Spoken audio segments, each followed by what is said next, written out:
Enter the realm of KSBM Radio's creation. Student-led from inception to narration. Crafting content from dawn until dusk. All students involved in the work and the fuss. In the heart of Townview where voices reside. Student-led discussions where ideas collide. From interviews with leaders, peers, and businesses. Just watch us work creating innovative content. Every aspect managed with student finesse. From podcast production to social media press. No task too daunting, no challenge too grand. KSBM Radio, we taking a stand. KSBM Radio, students leading the way. Every task idea, we seize the day. Witness now as all of our efforts break through. KSBM Radio, the voice of Townview.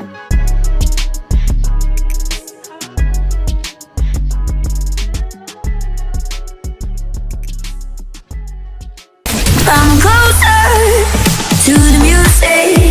Broadcasting live from Marvin E. Robinson School of Business and Management, Dallas, Texas. My radio station. We are KSBM Radio, the voice of Townview.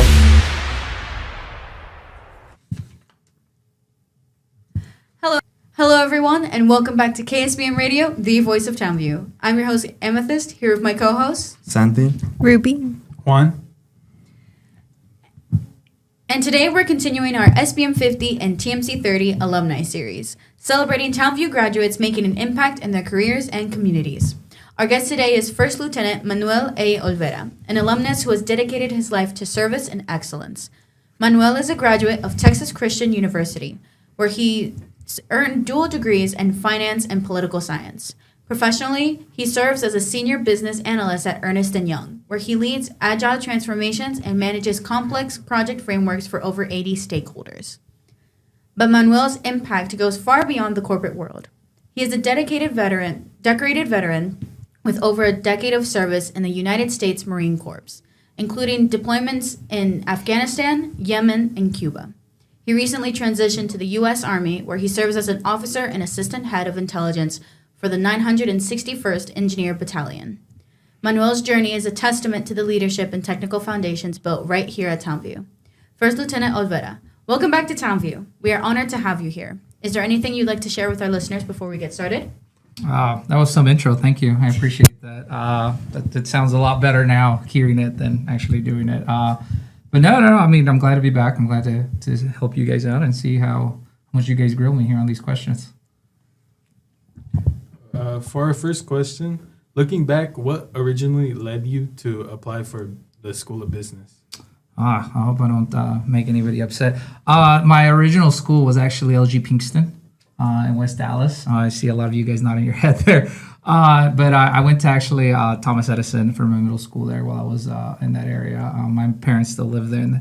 But I did not want to attend there. That was a big motivator, so I applied to several magnet schools. All of them accepted me, but I decided to come to Townview for the School of Business. I wanted to proceed to learn about business, and I've stuck to the career so far. So it has helped me out a long way. Can you tell us a little bit about what it's like being a business student and like the cultures and expectations during your 4 years? Oh, God. That's over 16 years ago. So let's see if we can... I'm 20 if you really want to go freshman year. So, no, I mean, it was very, very different. I mean, you have to understand, I don't know how much you guys meld with the schools still. And I think you guys meld a lot better with all the 6 school series that are still here. So it was interesting just trying to see what everybody learned and what everybody had. The culture setting at the time was just, at the times, I mean, you guys have technology. We did not have as much technology. Most of the stuff we still did paper and pen. So we didn't have to go through COVID or anything of that sort. So I would say the culture is just set just normal high school with a lot of pressure on your grades, specifically from 2 schools. I don't know if that still stands, but I hope it does. were there any teachers or mentors during your time at Townview that saw some potential in you or inspired you? I mean, I hope so, but I do have favorites. Oh, here we go. Yeah, Miss Hamilton, actually. She was my teacher from junior to senior year. I was very fond of her, and she definitely cracked the whip on us on what to do. I actually thank her a lot for the way that I project businesses and as far as the military goes, as far as how to be a leader. Mr. Ramos also had a big inspiration. I had him for all 4 years that he was here. And then Miss Shipman also. I only had her for sophomore year, believe it or not. But she also was one of the ones that was the strictest. And I remember that the story where she told us, you cannot turn this in late. Don't turn that in late. I still tried to turn it in late. She's like, nope, walked out. But I still remember that as a big aspect of discipline, just because, I mean, you have to understand, like, that is life. That was a big learning lesson for me at that time. You just gave us like PTSD. PTSD. I highly doubt it. I love Miss Shipman, so clearly it's not that bad. Okay. How did Townview's focus on professionalism and structure prepare you for the discipline of the military? So that's a little bit more difficult. You guys aren't really doing anything military-wise. I mean, it was a big culture shock going into the Marine Corps of all places. I was discouraged heavily to do this, by the way. Nothing against that. I mean, a lot of people just didn't see. You're Townview graduates. You guys are expected to be academics. So it's a big deal to be like, well, why would you want to choose that, right? I think your question will be a little bit more as to what made my choosing into that aspect goes. But one of the aspects was just I just didn't have the discipline at the time to go to college. I was very much okay with being smart, but with that lack of discipline, I didn't think I was going to be very far into my college career without ruining a lot of my financial status and where I was. And it's something that I wanted to do and strive. One of my biggest goals was to become a Army officer, or just an officer in general. The Army offered me that opportunity as of late. And can you tell us a little bit of that transition from high school student to Marine Corps recruit to the Marine Corps? It's just, oh God, that was again, you guys just, it's a military aspect. So even ROTC, I would say, gives you about 20 to 10% of what you're really going to have to be intel in the military aspect of it. It was pretty intense, to say the least. And I mean, you're an 18-year-old, you really don't know much of the world until you get out there. It was intimidating. Going into the infantry world, it was one of the aspects that I didn't see until I was there. And that became one of those aspects that I didn't know how to really comfort from. But yeah, it was definitely an experience. So you served in combat zones, embassy security, intelligence, and engineering leadership roles. So how has that experience shaped you? Heavily. I can safely tell you I am not the same person that graduated here high school. 180. If I were to have my peers that I'm still talking to from when I graduated high school, they'll tell you a completely different person that I am now. And after being enlisted in the Marines, what inspired you to transition into the Army and become an officer? Like I said, it was a goal that I actually instilled upon myself here in Townview. That was something that I wanted to do. And I definitely wanted to be that. And that's why I wanted to pursue it. So I had the opportunity and I did it. How would you say the military shaped your leadership or how you view leadership? Heavily. You are very much thrown into positions of leadership quite quickly. You're expected to grow and do everything. I mean, hopefully you guys allow me, but just quick story, in Afghanistan, I was a team leader. And I still remember I did not want to do anything crazy. And then the last 3 months, my squad leader was like, you have the squad, I don't anymore. Never been in a squad leader position, much less in combat. So, and he's like, yep, you have like 6-8 patrols left before we do a RIP. It's basically a replacement with the incoming unit. Thoughts on you, bud? Oh. That's scary. No, just thinking about it. And then, no, okay. As a platoon commander and now assistant head of intelligence, how do you balance mission success with the well-being of your soldiers? Oh, it's a balancing act. I would say for most leaders, especially in the military, it goes to the corporate world. I always worry about the workers. I mean, you want to be a leader that wants to be followed, not has to be followed. That's a key thing that I've learned throughout my years of experience. If you have people that want to follow you, you are not going to struggle much as far as being able to adapt and able to overcome some challenges and work statuses or anything of the sort, or ask of people when it's time to ask for more than what they're giving. What skill have you found necessary to use, like working in your field?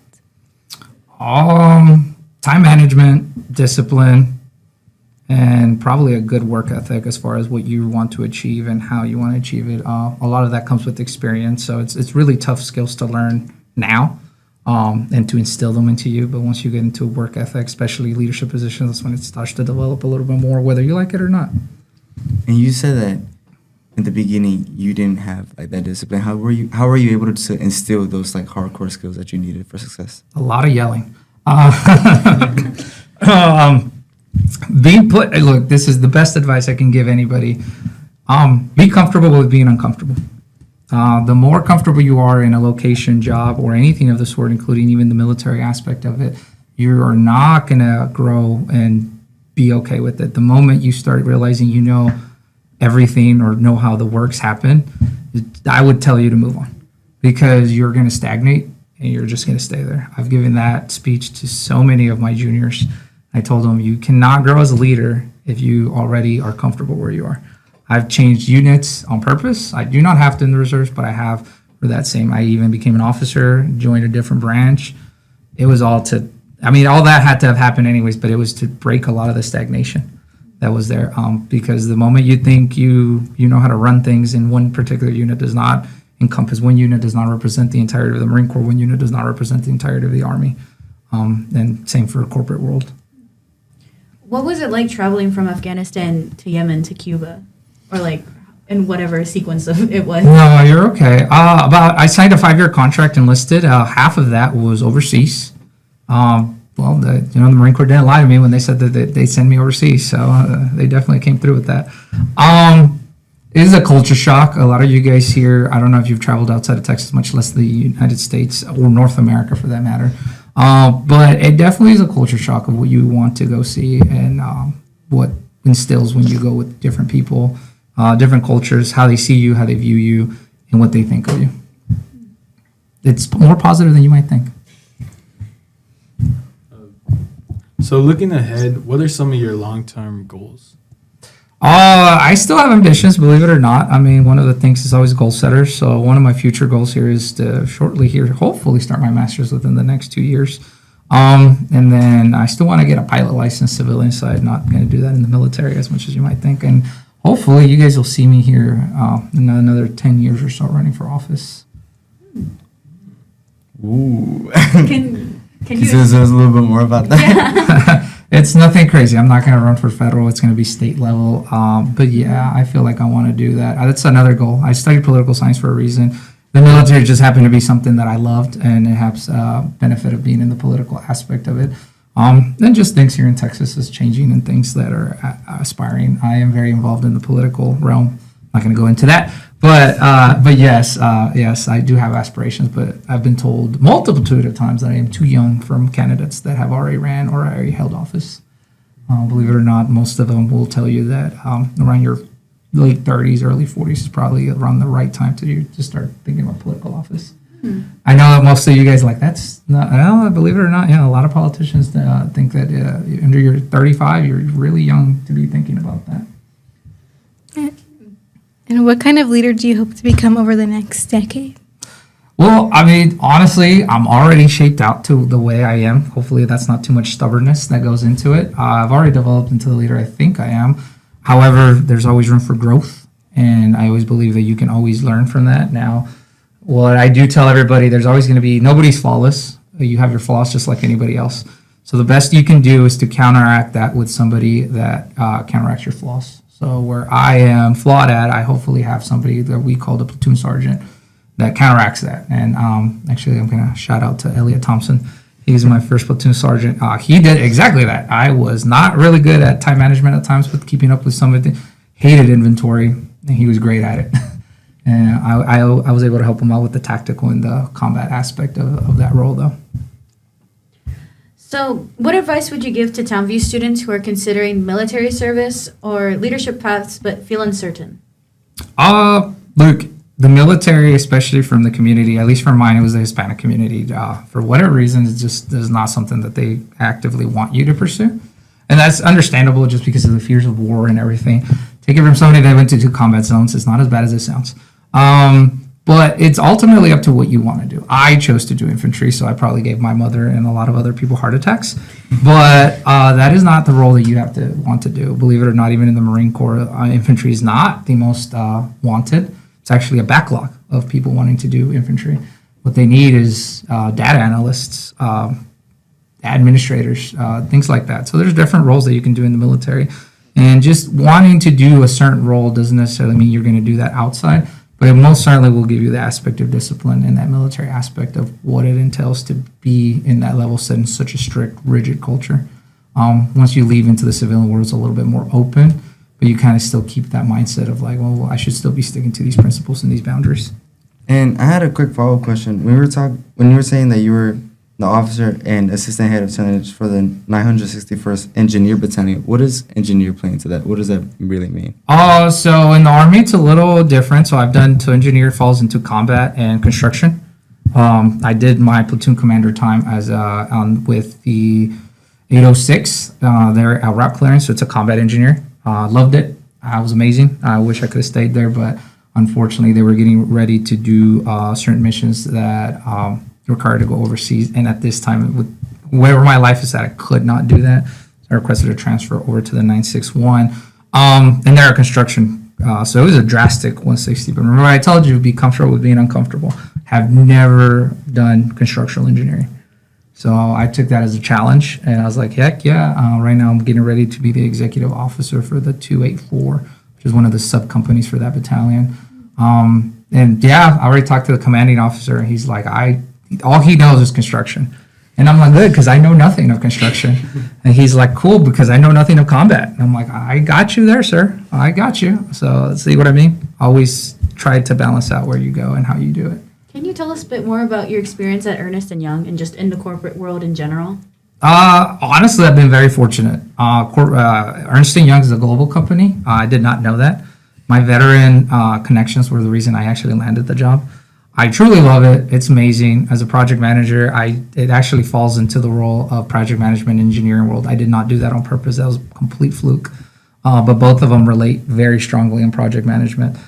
I will just tell you that it's a wonderful culture aspect. I get to do a really good work-life balance. I'm here, and I told them I was going to be here, not working, and they're still like, yeah, sure, go for it.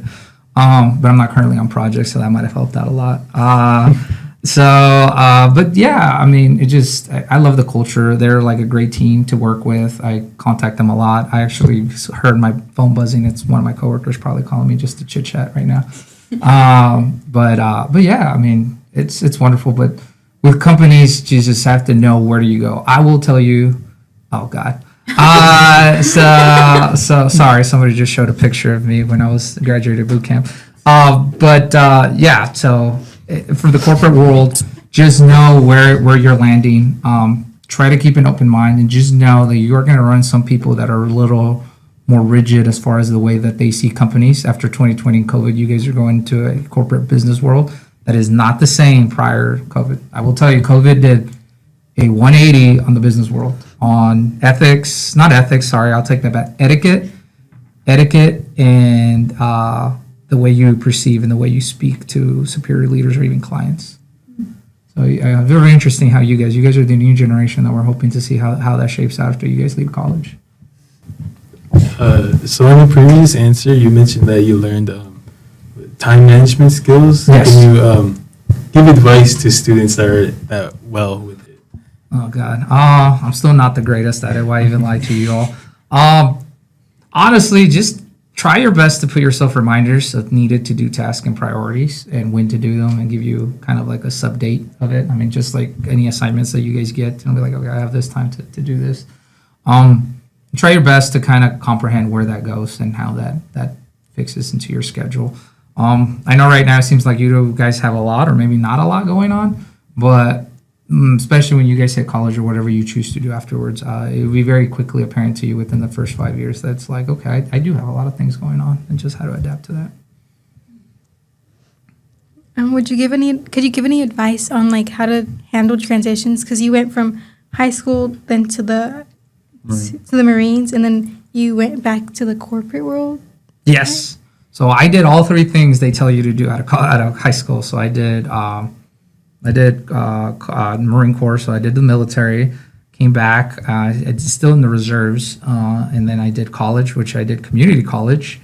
And then between that time frame, I also got certified. So I got a technical degree in IT. You guys probably don't know what that is, but CCNA certificate. So basically, I know how to set up your internet. So I got a certificate of that.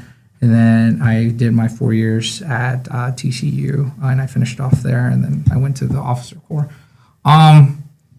It was all fun. I enjoyed all of them. Why even lie to you? I mean, I'm sorry. I cannot tell you to go one way or another. If you want to do community college, do it. It's a great way to curb the expenses to go into a 4-year university. Fun fact, a lot of people don't know, you do not have to take the SATs or anything else, the ACT, once you go from community college and transfer to a university. I actually had several people already have a bachelor's degree, never sat down to take the SAT or ACT. And you said you found that position at Ernst Young because of veteran networks throughout, TCU, the course, Ernst Young. Can you tell us a little bit about how much you value networking and keeping connections and relationships? Oh, it's very much, I would tell you always, you never know. The veteran community sticks through thick and thin. I mean, I've talked to people probably once every 3 years and they'll still be like nothing. It's essential. And I do want to give TCU some credit because that was a TCU-led event that they paid for. And they shipped me to Los Angeles pre-COVID to go to that event. They paid for everything. And it was amazing. A lot of other schools don't have that privilege, so TCU did amazing with us on that one. So they paid for everything for us to go, and that's where I networked for the veteran community. But TCU was the one that sent me for that. We requested it, and they were like, yeah, we're obliged. Go ahead and do it. But networking is a great tool, even for people that you just meet once. You give people resumes or anything, you just never know. I did not give that individual the resume. He no longer works, and it was Jeff. Did not think that anything would come of it. I was like, hey, I'm just supposed to be doing this. Why not? And yeah, he gave me a phone call probably 5 months after that. And he's like, hey, do you want to come work for Ernst Young? A lot of you guys don't know that it's one of the big 4 consulting firms in the United States. All of them are global. And I did not realize the world I was going into until afterwards, or how fortunate I was until very recently that I'm like, okay, maybe I didn't do that bad. What was your college experience like, since you kind of went past the conventional way or the traditional way? I mean, it was different. By that time, I already had a family, so it was a little bit different. I did have things that I had to worry about at home, but something that the GI Bill helped me is that I didn't have to worry about working. So throughout the time I was in the college, I didn't have to work. I mean, I was subsidized by the GI Bill. So it was amazing from that aspect. So I still got a lot of the college aspect of it. I did a lot less partying. But still fun nonetheless. It was still fun. I still got to enjoy the activities and everything a lot with the veteran communities. I mean, with anything else, it's different, but at the same time, it's the same. Unless you're not actively on campus, then it'll be different. But being active in campus, you're going to get the college experience nonetheless. It was fun. I love TCU. I love TCU campus. It was my one of my top choices to go, so I was very fortunate to be able to. I applied 3 times, by the way, before I got in. What else you guys got? When you reflect on your career years from now, what impact or legacy do you hope to leave? Actually, believe it or not, I never really thought of leaving an impact. The only story I have for that is that whenever I have done impacts, it's something that I just don't really think of it as leaving impacts. I had a junior Marine once tell me when I went back to my old unit that he remembers where he was just tired, exhausted, and at the time I was a platoon sergeant. And he was just like, hey, I'm just going to rough it out. I don't care. I'm not going to get any sleep. And I'm like, hey, devil, devil dog, that's a nickname for the Marines. Just go ahead and go get some sleep. And he told me that deeply impacted him to this day. Because he's like, I slept the whole 6-8 hours and I woke up and you were like, you're good now? And I would have told you right now, I probably would have been miserable had you not let me do that. And I just did what I thought was my job. I didn't think I was doing anything great or clever. But again, you don't know the impacts you're going to hit until they come in the future, not in the present. Was there someone like that for you while you served? Yes, actually, yes. My Captain Manzi, my first commander, he's still the epitome that I hold entirely, being an officer. Just to give you a reference, that's probably the shortest Marine I've ever met in my life. He was 5'1", 5'2". He's an infantry. No, he's an infantry officer, but that man commanded so much respect from us. You have no idea. You would be shocked how many people in the Marine Corps specifically you will see men of probably tiny statures, but they carry so much weight walking into rooms. Trust me, I've seen 6'8" guys be like, no, sorry, Master Sergeant, sorry, sir. But yeah, it's the command presence that you have. But yes, definitely did have leadership that affected me greatly. Just him, to say the least, among others. I'm gonna jump us back right to your high school experience. Were you a part of any clubs? Say again? Any clubs in high school? I was, but oh my God. I was. I know I was part of the Spanish club. I was part of the DECA while I was here, and I was part of, oh God, the Honor Society one. I apologize. I'm so sorry. National Honor Society? I think so. I'm not sure. There's like Phi Theta something. I apologize. I'm sorry. This 20 years ago. It's been a while. And then between that and college, I was just like, there's been other stuff I've been in. But yeah, I was active in a few of the clubs here in school. I wish I would have joined ROTC. That would have made my life so much easier in the Marine Corps. I did not do ROTC while I was here. That was one of my biggest regrets. I was here when they instilled it my sophomore year or freshman year, and I did not take advantage of that. That is probably one of my biggest regrets. You said you took Ramos' class for 4 years. Yes. Wait, why? Well, I mean, I just took 6 Spanish just so I wouldn't forget it. That was my first language, actually. English is my second language. I just didn't want to forget it, but he was really awesome at learning. I actually don't know if he still does this, but I took the trip to Europe with him. It was my first time leaving He still does. He still does. North America, and so I went with him to Spain and Italy. Not my first time, no, my last time going, but it was really the only time I did it as a civilian. And then after that, well, no, I visited as a civilian Europe as well, but I've toured Europe more times than I can count now after that. You mentioned like teachers who had an impact on you, but was there like a specific class that like really shaped you? Probably Miss Hamilton's class, in all honesty. That one's the biggest one that really shaped me as to what the aspect and some of the discipline level set that goes into what you wanted to do or how you wanted to be. Believe it or not, she's the one that was the one not encouraging, but least telling me to not do the military. Everybody else was like, no, don't do that. But I mean, like I said, with everything else, it's whoever shapes you, whatever aspect that comes with it.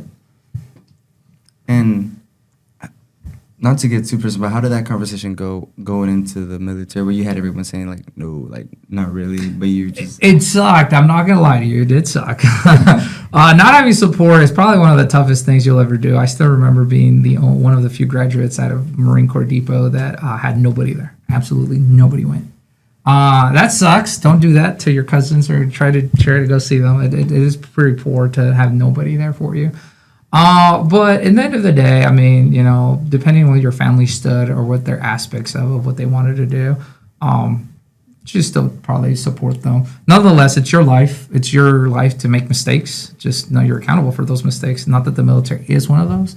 But I will tell you, very few have I seen that they chose the military route, even if they did a 4-year contract, which is the pretty much average, and then came back out of it. And while they sometimes hated their time or sometimes loved their time, none of them have ever regretted it as far as what they did and what they became coming out of that. When you look back on your life, do you think you should have done anything different, or would you still go down the path that you did? I would see, so I have been asked this question before. So I would not change anything as far as the Marine Corps goes. I would probably do that in a heartbeat the exact same way. Probably would work out a lot more, though. I was not the fittest person going into that at all. That was a horrible mistake. Joining the Marine Corps and not ever working out too much in your life was a horrible mistake. And like I said, doing probably more physical activities and joining ROTC was probably the biggest changes that I would probably do. But for sure, yeah, definitely was a culture shock. I went from like, what do you mean run to, oh, you're about to do 5, 6, 7, 8 miles, and I'm like, oh, okay. It was a fun time at boot camp. It was a fun time. So before you mentioned that you wanted to get your master's, what do you hope to gain from that? Honestly, I just enjoy school. I like college. I enjoyed learning. You guys just you get to that level set. You specialize in your field, so you get a little bit more involved into the intricacies of what that field concern is. Political science was really one of my favorite fields. I loved it. Business finance, still loved it, and I loved where it landed me. It gave me the job that I am with Ernst Young, but I mean, just learning in general. I mean, I took political science with an emphasis in international studies, so I'm well adapted to what's going on and try my best to kind of figure out what's going on and the way that the U.S. reacts to certain domestic policies and then how that affects international policies. So you'll see a lot that for example, the President of the United States may accommodate the domestics here in the United States, the international realm might not like it. Or you have a president that accommodates international stuff, but domestically they don't like it. So it's always that balance that you're trying to see. So it's really cool how, it's a global area. We're not in an area in the 1990s or 1980s where it was like, okay, you stay over there, I stay over here. It is a little bit more like I am capable of like talking to officers from Lithuania, Hungary, Chile, Mexico, and still actively contact them. I mean, that's a global network of people that you're now, and that you can do it right now. They're awake. But yeah, that aspect is where it stood. So you guys can't be that, I guess, not ignorant, but just shy about being like, well, what does it matter what's going on at the other side of the world? I'm like, matters because these people can actually contact you and talk to you, and you might run into them one day. Even if it's in the college career, you'll probably run into some international students as well. There's a lot. Every university has a bulk food of international students that come here, and you'll learn to be friends with them. You'll learn about their culture, why they wanted to study here, and ultimately what they care about. And you'd be shocked of how they like America for what it is as it is now, because it's better than what they have going on in their country. And you're like, wow. I was going to ask, you had mentioned that you had visited Europe as a civilian, and I wanted to see, like, what was the difference when you go as part of the Army, as part of the Marines, and as you go as a civilian? What kind of differences do you see in perspective? And I'm gonna be crude. It's cheaper if you go in the military's time, so it just is. So you have a lot more fun in the military because you're kind of like let loose, so to speak, with a bunch of the guys, and they're like, "Go have fun for the weekend." They're like, "Yeah." Road to Spain is fun. I will give you guys have to go. And Road to Spain is fun. Spain overall is fun, but Road to Spain is fun. And then Italy is also awesome. But the military, you get put restrictions as far as like how much time you get to be out there. But you have your own money. You're responsible for your own choices, but you're still ultimately at college level set of 20-year-old. But you're like, go have fun. So it's funny, but it's fun. It's fun overall, either way. As a civilian, you have to plan it out a little bit more, and you're like, oh, I spend all this much more money, and it's like, oh, it's on my dime. But either way, I mean, I still had fun. Most recently, I came back from Istanbul, so it was pretty nice. The Eastern Roman capital, Constantinople. Hopefully, no people that are Turkish background get mad at me for that one. I think that's gonna bring us to our last question, our KSBM signature question. If you could go back and give advice to your high school self, what would you say? I can already answer that one. Yeah, go work out. Go work out. Definitely go work out. And not like, do a mile. No, like you need to go do 3 miles and then, do leg day after that. Yeah, no, I just, sometimes I just tell people what I do now for like my workouts, and they're like, oh, I would never. And I'm like, it's not even that bad. I'm like, I think it's pretty easy, but apparently, yeah, doing 30-pound vest and doing a 3-4 mile run in under like 30-ish minutes or around 40 minutes, and everybody's like, no. And I'm like, it's not that bad. But no, I mean, like I said, go work out. Definitely still do the choices you're going to do. Don't let anybody else wither you into thinking otherwise. You're going to have the time of your life. Marine Corps will affect you in ways that you don't even think and don't even see yet. What an inspiring conversation with First Lieutenant Manuel Olvera. From leading infantry teams in high-pressure environments to managing multi-million-dollar assets and agile sprints at EY. His story shows the incredible value of adaptability, discipline, and constant learning. He is a true example of how a Townview education can be the launching pad for both a distinguished military career and corporate success. And to our listeners, thank you for joining us. This conversation is just the beginning of our SBM 50 and TMC Alumni Series, celebrating graduates who continue to create change in their communities and beyond. Be sure to follow us on social media and subscribe so you won't miss our next episode. Until next time, this has been KSBM Radio, the voice of Townview. Stay awesome. Stay really good. Thank you you for listening to KSBM Radio, the voice of Townview. My radio station. We hope you enjoyed the great content and great discussion, all from a student's perspective. Make sure to follow us on Twitter for the latest updates at KSBM_TVT or on Facebook at KSBM Radio. Add them on Facebook. Check them on Facebook. Take care.